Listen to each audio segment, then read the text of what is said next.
You guys remember Mega Man? You know, the blue android hero from the video games made by Capcom? Well, guess what? In 1994, there was an animated series that featured our beloved Blue Bomber himself, including Rush, Roll, Dr. Light, and the rest as well. The show was produced by Ruby Spears and Capcom. It lasted for 2 seasons with a total of 27 episodes. They even had action figures of the characters seen from the series. I remember seeing those at the grocery stores as a kid back then. In my previous review, I've already talked about the characters and robot masters that appeared in this series and their voice actors as well.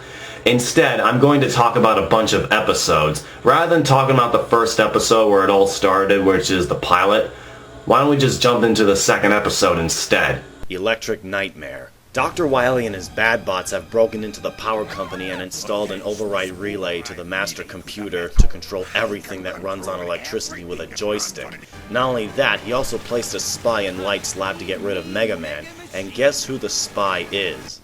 That's right, the maid. And I gotta say, she looks pretty damn hot for a...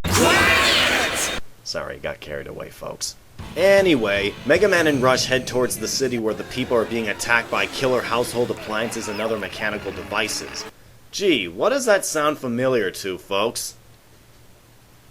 Oh yeah, reminds me of that episode of Teenage Mutant Ninja Turtles where killer machines attack people using one of the fragments of the Eye of Sarnoth by Shredder in the episode The Mean Machines. I also noticed the voice of that store manager is Cutman's voice actor Terry Klassen.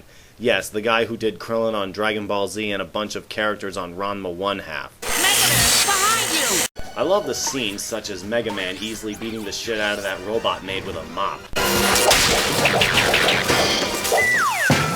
Also, Gutsman getting his legs cut off when he says, Timber? Right after Mega Man tells him a tree joke, and the fight scene with Roll and the Robo cosmetic. I find them to be amusing. I have to say, this was a cute episode with many puns, and also featured the appearance of Brightman, the Flash Stopper, and the only appearance of Pharaoh Man plus the Pharaoh Shot. I also noticed 2 lines in this episode that were a reference to one of the Terminator films with that Robo maid saying, Hasta la vista, Mega Man. Not to mention one of the best lines in this episode is this. Now why would anyone bar the outside of the bathroom door? Oh no!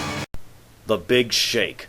The city is under attack by an earthquake. Mega Man and Rush fly there to save the citizens. That is until Gutsman and Cutman show up and planted a microtransmitter on him so that Wily would spy on Dr. Light. And if the mayor does not submit to Wily, he'll destroy the city with his earthquakes. However, Dr. Light said he built a quake stabilizer years ago and didn't finish it yet. Unfortunately, Wily attacks Light's lab, setting his quake to 10.0 and also destroying his lab as well. Thanks to Mega Man, he had a plan to reverse Wily's polarity by placing the microtransmitter into the anti-quake stabilizer. I have to say, this wasn't a bad episode, but it did feature the appearance of Drill Man, the Drill Bomb, and the only appearance of Stone Man plus the Power Stone. Mega Pinocchio. Dr. Wily's robots try to capture Dr. Peddle so that he can learn his secrets. Mega Man comes to the rescue to save him. At Dr. Light's lab, Peddle explains that he has been experimenting on biogenetics, life, and physics, and he's ready to turn his first robot into a human. Now, does that sound familiar, folks, turning a robot into a human? You'd probably have. Anyway, Mega Man heads to Dr. Peddle's lab to become human. But it turns out Dr. Peddle was actually a robot created by none other than Wily himself and places a telepathic chip controlling Mega Man's thoughts using the Mind Link helmet, making him think he's human so that he can put him under his control, blame Dr. Light, and take control of his robots. But thanks to Dr. Light, he built his own Mind Link helmet. Not to mention, for the first time, Mega Man risks himself to save the statue of Abe Lincoln. How come I cared so much about saving a stone statue? I tried to tell you, Mega. You're not just a robot.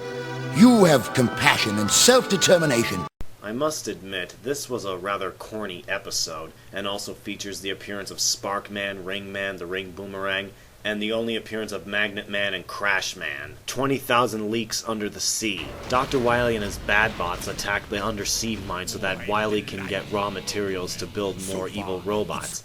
Mega Man and Rush fly to the seat and battle Wily's bots. That is when Mega begins losing power, which I find really weird is that he runs out of energy every time he gets wet. But thanks to Roll, she arrives along with Eddie and gives Mega Man the energy cans, and continues his battle with Wily's bots. I also noticed in this episode, Cutman said, "I'm going to make paper dolls out of you!" Haven't heard him said that since episode 2, Electric Nightmare. After Mega Man saved the undersea mine, the award ceremony gives them a token of appreciation. A laboratory building, which happens to be a trap set by Wily and also kidnaps a real administrator. I've already talked about Waveman and Diveman in one of my reviews, and I must say, Waveman looks pretty good, and as for Diveman, he looks closer to his game design, but it's still Diveman anyway. I have to say, this was a decent episode, and it featured the only appearance of Diveman, Waveman, the Dive Missile, and the Water Wave. Not to mention, Diveman was the only robot master in this episode who spoke. Let me give you another reminder. Robo Soar Park. It is the grand opening of Autoraptor's Robo Soar Park. You know what, this episode sounds familiar to the name Jurassic Park if you ask me. But anyway, it is a park full of robotic dinosaurs created by Dr. Light himself. That is until Dr. Wily and his bad bots reprogrammed them to terrorize both the park and also destroy the city. Not only that, Wily made a retro virus that'll turn robots into cave bots, which is kinda weird, robots turning into apes. And what's also weird is, who is this guy that looks part lizard? Come to think of it, this was a really weird episode, and also features the only appearance of Toadman, the incredible shrinking Mega Man. Dr. Wily's robots are attacking the museum to steal gemstones. Mega Man and Rush fly there to stop them, but end up being shrunk by the shrink ray used by the gemstones. Dr. Wily created his own shrink ray using a large gemstone to shrink major cities so that he can sell them to 3 criminals. Dr. Light builds a device that will reverse the shrink effects on the gemstones. He then sends Roll to find Mega Man and Rush using the portable receiver to track them down. There's also a car chasing scene featured in this episode, and believe me, I've seen a bunch of animated shows that have that, like Inspector Gadget for example. And by the way, doesn't that episode title sound familiar? It actually does, as if I have Teenage Mutant Ninja Turtles on the brain. This episode featured the only appearance of Dustman and the Dust Crusher. I also noticed in one scene in the episode Bot Transfer where Proto Man looks at the screen and says, Boy, what's the world coming to when you can't trust your own brother? Gee, that's kinda breaking the fourth wall there, Proto. Works for me! Of course, you know what that episode Bot Transfer is, don't you folks, where Mega Man gets his circuits transferred to Snake Man, which I find it somewhat embarrassing. And yes, that episode had the appearance of Snake Man and the Search Snake. Ice Age. Iceman and Airman have snuck into the Zero Refrigeration Company to capture Mr. Zero so that Wily can use Mr. Zero's Super Freeze technology to freeze the world's greatest cities, chase out their leaders, and replace them with his robots. You're mad! No, I'm happy! Not to mention in this episode, Iceman doesn't get along with Airman that much. Go blow your hot air somewhere else! See what I mean, folks? Anyway, Dr. Light tries to contact the chemical compound to evaporate the ice until 3 punks who Mega Man and Roll had to deal with came in and said that Iceman is heading to Light's lab.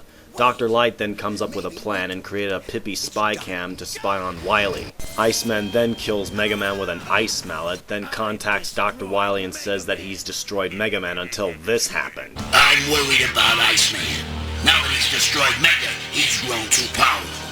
Yes, you're right, Airman. He must be stopped. With Dr. Light's help, Iceman creates ice robots to double-cross Wily, and it seems Mega Man and Light's plan work by tricking Iceman thinking he's being replaced. This episode featured the only appearance of Airman, the Air Shooter, and the last appearance of Iceman and the Ice Slasher. I love the part with Mega Man combining both Air Shooter and Ice Slasher to create an icy tornado. That was a cool combination. I also noticed an animation glitch in this episode is when Gutsman and Iceman come walking out of Wily's blimp, they disappear for a second, then they reappear. Future Shock. Dr. Light has invented a time machine and chooses one of his colleagues to demonstrate it. That is when Dr. Wily and his slime bots try to steal it. But instead of stealing it, Wily had Proto Man destroy it. Mega Man shoves Dr. Light into the time machine and sends him into the future for 1 minute. When the machine returned, Dr. Light was missing. Mega Man and Rush head for the future to search for him. As soon as they left, Dr. Light came out of the debris and said he was thrown out of the machine. Meanwhile, Mega Man and Rush have traveled 30 years into the future where Wily has finally taken over the world, and they rescue a girl who is a fan of Mega Man and her uncle from Wily's police bots. The police bot contacts Wily that he was attacked by Mega Man. Wily then discovered that he must have went into Light's time machine 30 years ago and called out his robots to capture him in his time machine. Metal Man and Gutsman appear to encounter Mega Man until he falls into a monorail power, causing his motor controls to short out, until he and Rush were saved by Annie and her uncle. Mega Man tells Annie's uncle where Dr. Light is and tells him he is held captive in Robo Prison Island for years, so that Mega Man can free Light, Roll, change the future, and return to the past. I must say, this was a rather interesting episode, and it also featured the only appearance of Metal Man and the Metal Blade. Whoa, that's a lot of episodes from Season 1 I've talked about, but don't go away, folks. Make sure you're glued to your seats, because I'm not done with this show yet. Stay tuned as I talk about a bunch of episodes of Season 2, which is the final season of the show, that is. Stay tuned. We'll be right back after these messages.